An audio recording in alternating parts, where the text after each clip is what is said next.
Shalom, I'm Rabbi Robin Frisch. Welcome. This is the Mazel Pups podcast. If you're Jewish or Jewish, however you define that, and you love dogs, this is the podcast for you. Today's guest is Shiri Homler, who's been representing a group that she's involved with called Bark Them Home. Shiri currently lives in Connecticut with her husband and 2 daughters and a puppy, which we'll hear about a little bit. And Shiri, along with 2 others, Cindy and Barry, who are both from Canada, have been partners on Bark Them Home since the beginning of July 2024. They're joined by their love of dogs and their love of Israel, and they decided to start an Instagram page called Bark Them Home. And though Shiri has never met Cindy or Barry, they now speak daily, and they are very much bonded and working together on this joint endeavor. So Shiri, welcome. It's great to see you. Thank you so much for being here. And I just have to say, I am especially appreciative. I found out about Bark Them Home just a few days ago on Instagram, and I was so excited. I immediately wrote a message saying, can someone from your group join me on my podcast? And then I ended up getting a message very soon after that from Shiri saying I'd be happy to do that. And then some things came up and I said, actually, can you do it in 2 days? And you have been a wonderful sport, and I really appreciate your being here. And I'm so excited to learn more about Bark Them Home, to learn more about your dog first and you. So we're going to start with our 4 questions.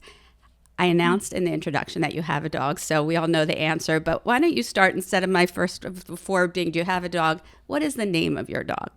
Sure. My dog's name is Millie. She's a puppy. She's just 10 months old. And can you give us a fun fact or 2 about Millie? Absolutely. So the first fun fact is a fun fact. I actually went to the breeder to meet Millie. She had a twin sister, so the breeder differentiated them with bows. One had a blue bow, one had a yellow bow, and I chose the blue bow just because blue is my favorite color. And when I went to meet the dogs, the one with the blue bow wouldn't come anywhere near me, and the one with the yellow bow came, and I picked her up, and she hugged me, and so I knew she was the one. And so yeah, that was kind of funny. And then the other fact is actually not necessarily a fun fact, but it's kind of an interesting fact.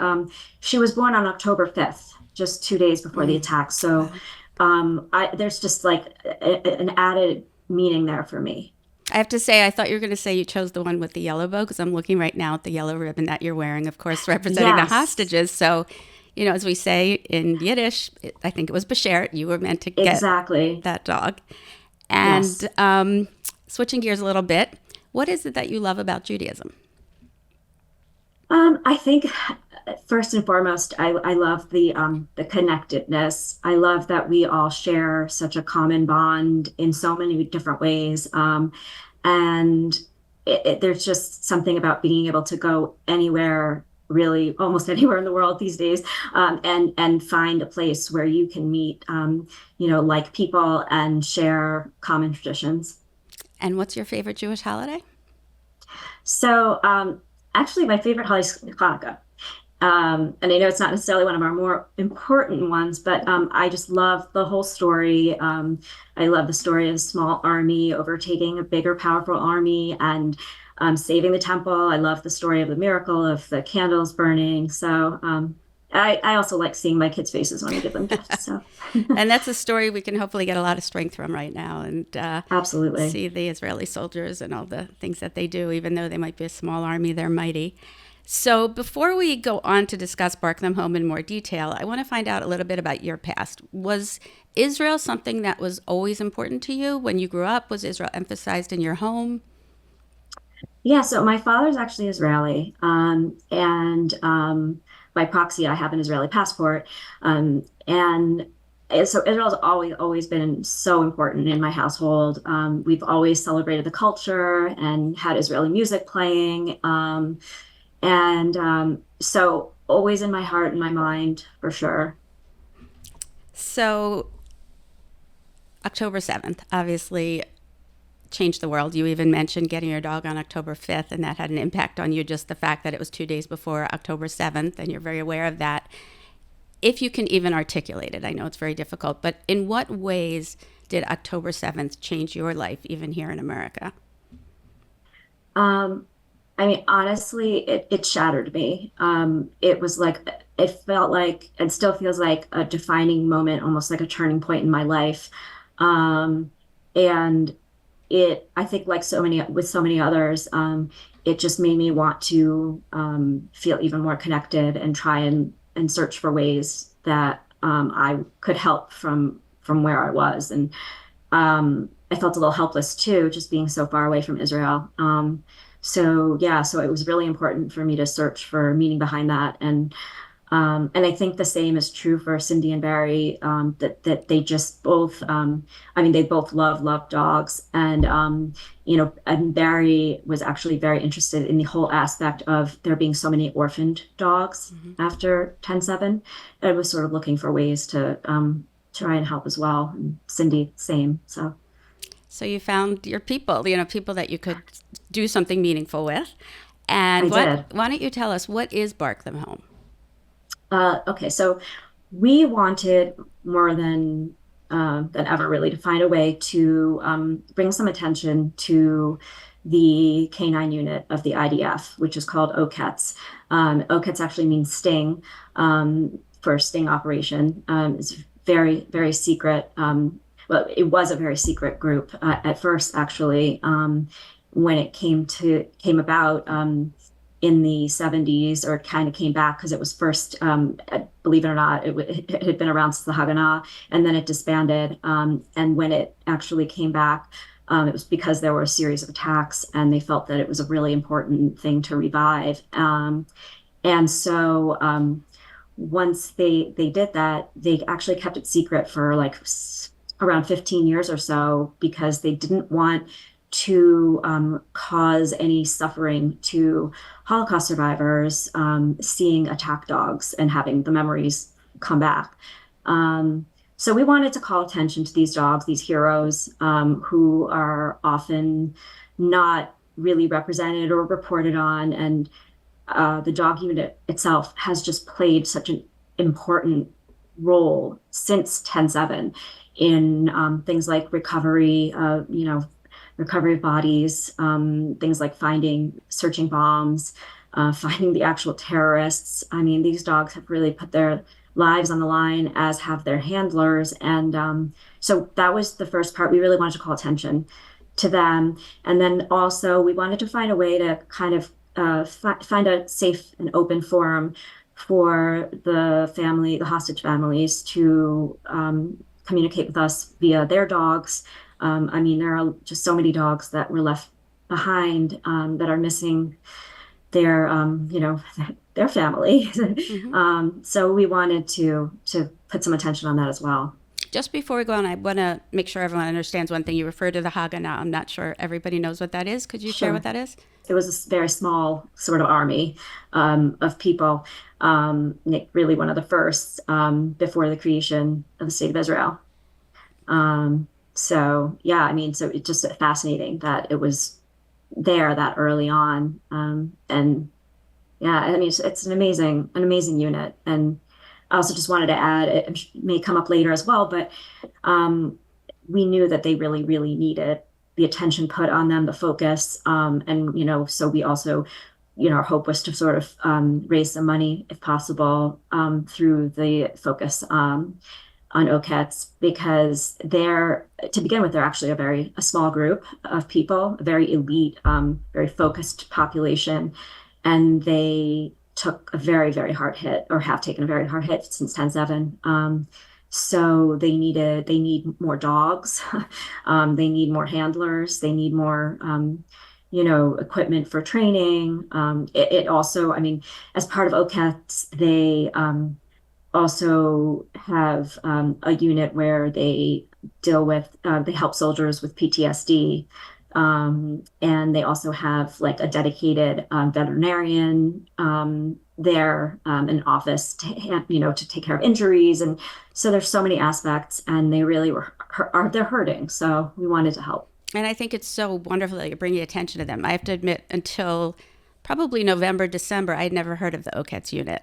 And I spent several years living in Israel and spent time and try to keep up on things, but it's just not something you tend to hear about. And it wasn't until, because I was interested in dogs and what's going on Yeah. after October 7th, that I would see certain pictures on Instagram and do some research.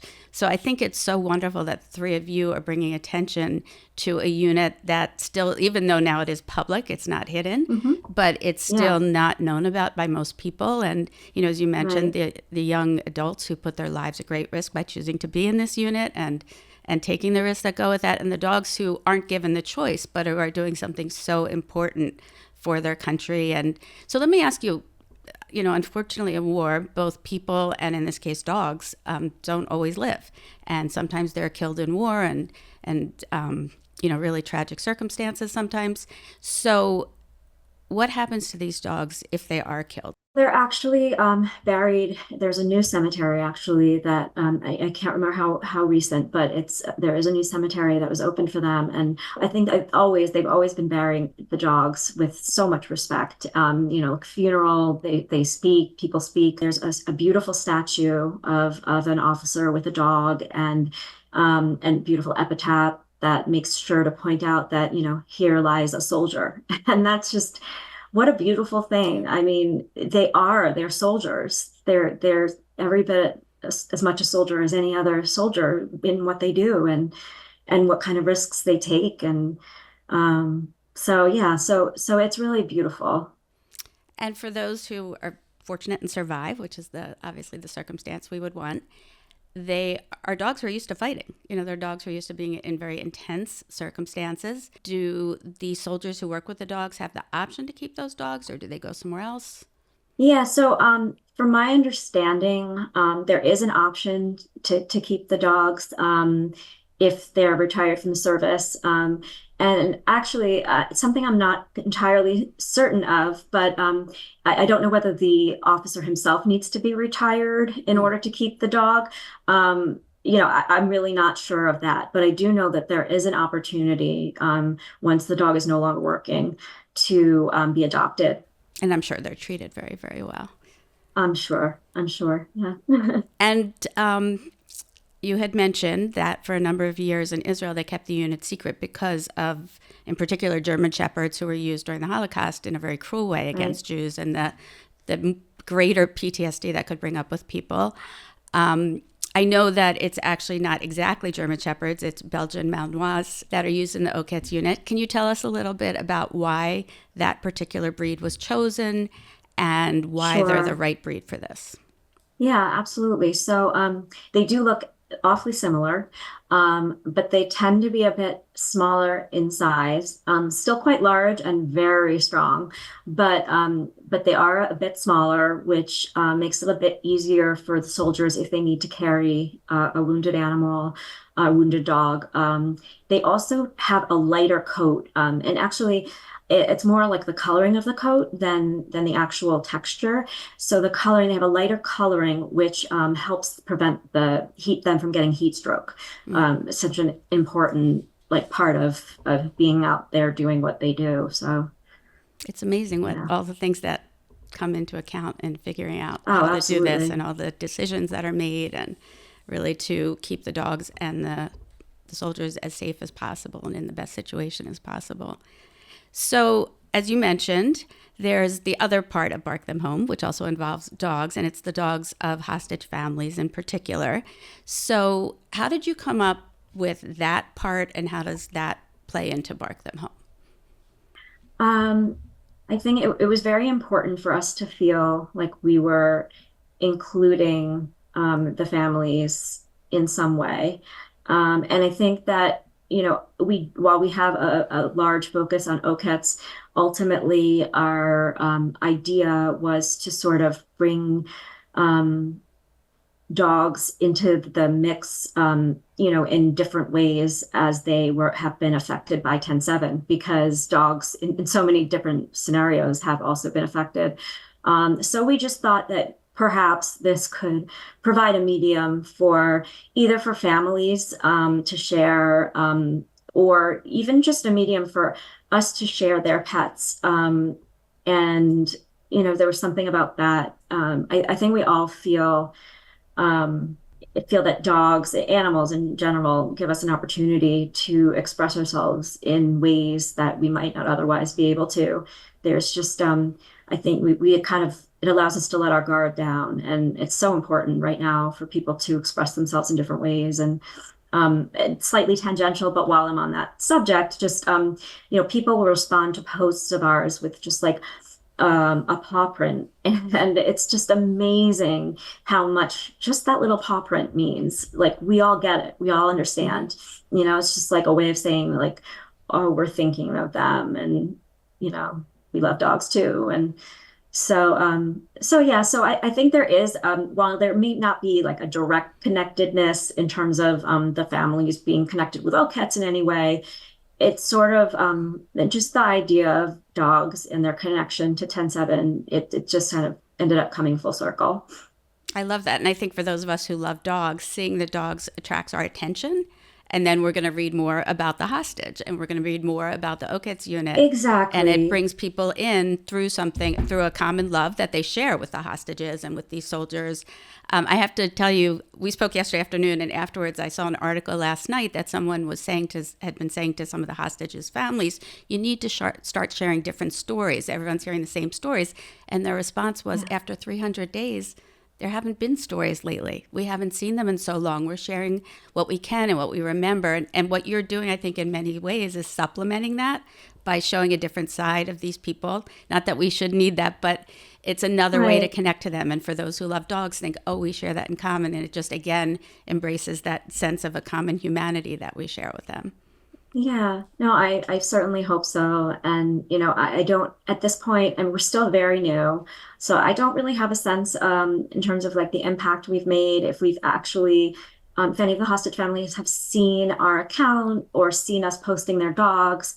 So that will be a piece that will be interesting to find out. And but we definitely want to have a lot of interaction with people and their dogs, and really just doesn't have to be that exact connection. It's just, hey, I'm Jewish, like 10-7 affected me. I have a dog. Maybe I put a bring them home dog tag on them now, and I've never thought to do that before, or they wear a yellow ribbon, or they don't wear anything specific, but I want to connect my dog somehow. So Mm-hmm. here's a picture. So So you're doing a lot. I know you just started recently, but you're bringing attention, I think, to a really, obviously, very important causes in a unique way.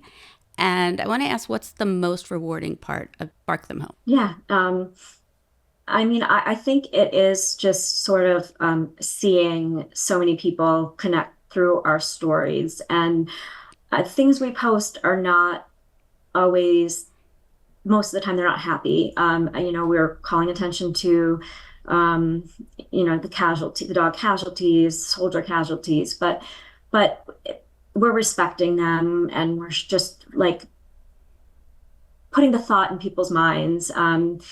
That they were out there and they did this and we should thank them. And so there's just a real satisfaction in seeing people's interest in that, and just giving people an opportunity to say just thank you. And one other thing that has been rewarding, in a few cases we've gotten to just sort of highlight a few cases where the hostages came home and reconnected with their pets and with their dogs. And I mean, I can't even imagine what that is like, but it has to be just an amazing feeling. And I don't know if people know this, they may, but there was actually one of the hostages who was released.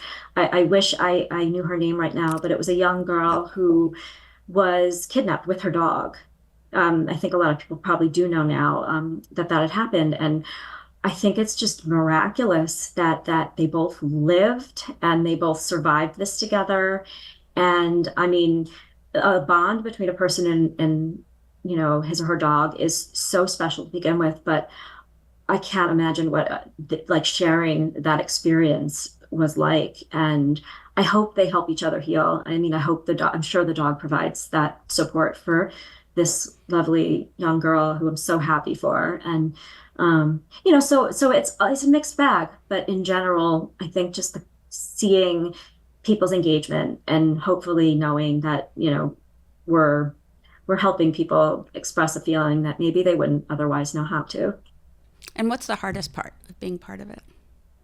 Um, so, again, there are a lot of sad stories that we highlight, and you know, even in just like highlighting these, like I've sort of now like part of putting things together on Instagram is like finding the right setting, finding like the mood music, and I have found some just incredible songs that sort of like speak to you about the death of a pet, Mm. and they are so sad, but they make you they're in a way they're cathartic too, and so but the whole process of putting that kind of news out is it's hard. It's hard. It takes a toll, and it makes you very sad.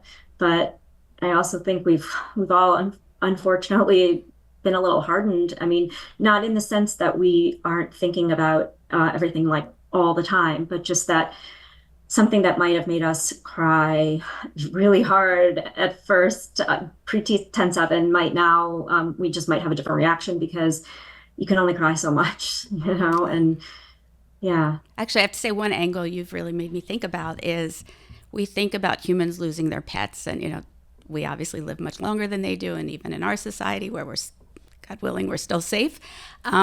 People lose pets, and it's very difficult, and we don't often think about pets losing people. And whereas they Right. may not recognize it because they're living more in the moment, when you see, as you said, the joy when someone comes home, and that they'll never have that joy if their person is still hostage or, God forbid, was killed, that the difficulty that is Right. for the pet who Yeah. doesn't get their And person then back. and that pet has no idea what's going on. Like they don't know where they are, they don't understand. And I mean that is obviously tragic too, but um yeah, I mean, there's a saying that I heard recently, and I don't know if it was like a quote by an anonymous person, but hopefully I'll get it right. But the essence of it is that, make sure you spend time, hug your dog every day because, they're just a part of your life for so long, but you're a part of their life forever. And I mean, it's so true. It really is. I've seen the quote on Instagram. I don't know if it says who says it Yeah, in front of, this sweet dog right. I pictures think or, it's been circulating, and I mean that's also such a fun part about Instagram is just like seeing the different dog reels, and yeah. So I mean, I think while we don't necessarily like put a focus on those kinds of things, like we do watch those things and sort of like see them in our feeds, and I think we want to make a point, but we also want there to be some levity too every now and again. So yeah. and I think also that's, I mean, for me, what attracted me was I saw this gorgeous picture of someone with their dog. And then, of course, I read the comment, and unfortunately, he had lost his life while he was a hostage, and it was heartbreaking. And that's the reality. And it's important that we know that. So if Right. that's, but yet, even while I was reading that sad story on Bark Them Home, I also smiled to see that beautiful picture of him with his dog. So it does give Yeah, us that nice feeling among the sadness that we're feeling for the absolutely. situation. And we just posted something yesterday or the day before that was again just like um the dog and his owner. Well, actually the owner, it might even be what you're talking about right now, the hostage, or no, actually I think this was a soldier who was killed in battle, and the dog survived but has been in the hospital for like the last 5 months, 6 months, and passed away. And it's so obviously so sad.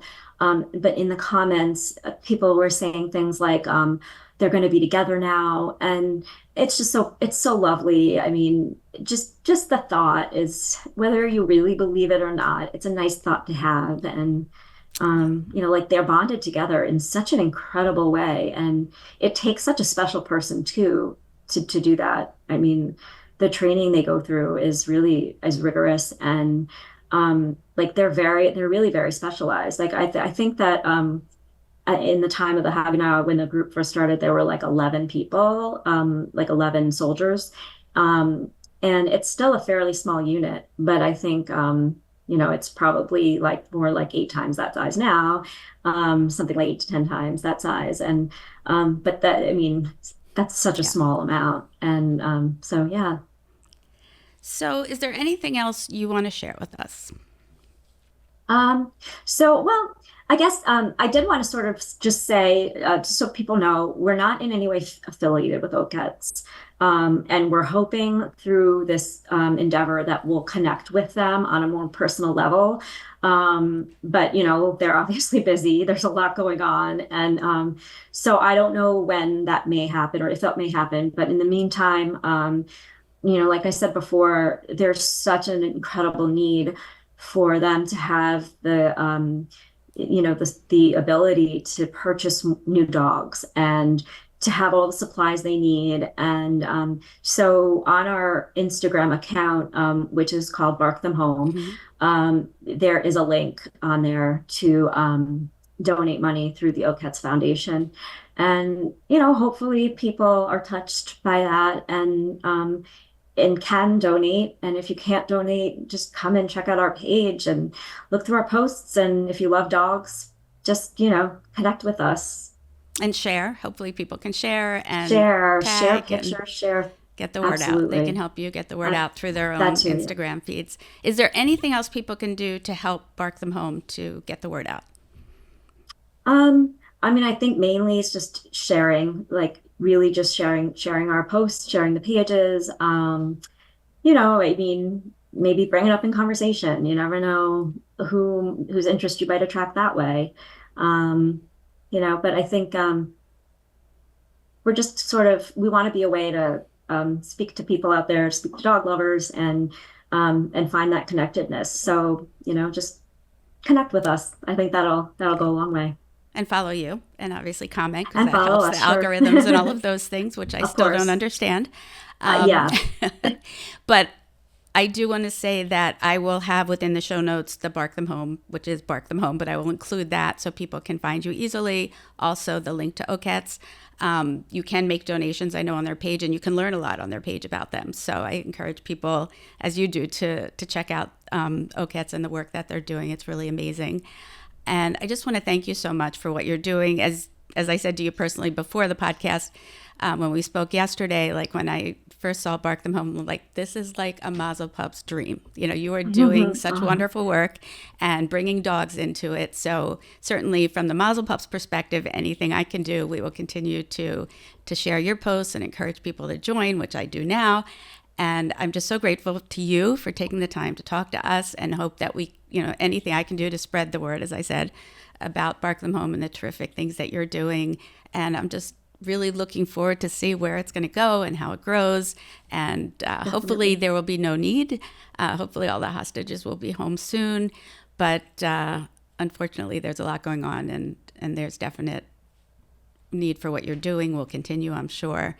So everyone, please check them out. They're very new, and while sad, also very interesting. And as I said, it's just really sweet to see all those pictures of the dogs, and then to read all the wonderful things they're doing, and sometimes the sad stories. But it's also really important for us to know this is all part of what happens after October 7th. We think about the humans, but we sometimes forget that animals can be suffering as well. So this brings also one more aspect into what we can learn, and hopefully what we can do to help out in any way that we can from wherever we are, if we're not living in Israel. And I want to thank all of you for joining us for this podcast, and especially Shiri for joining us.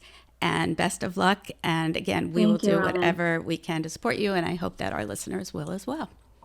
Thank you so much. Hello, shalom friends. I'm Bo, one of Rabbi Robin's dogs and our original Mazel Pup. If you enjoyed today's podcast, don't forget to hit that subscribe button, give us a pawsome 5-star rating, and follow us on social media. Thanks for listening.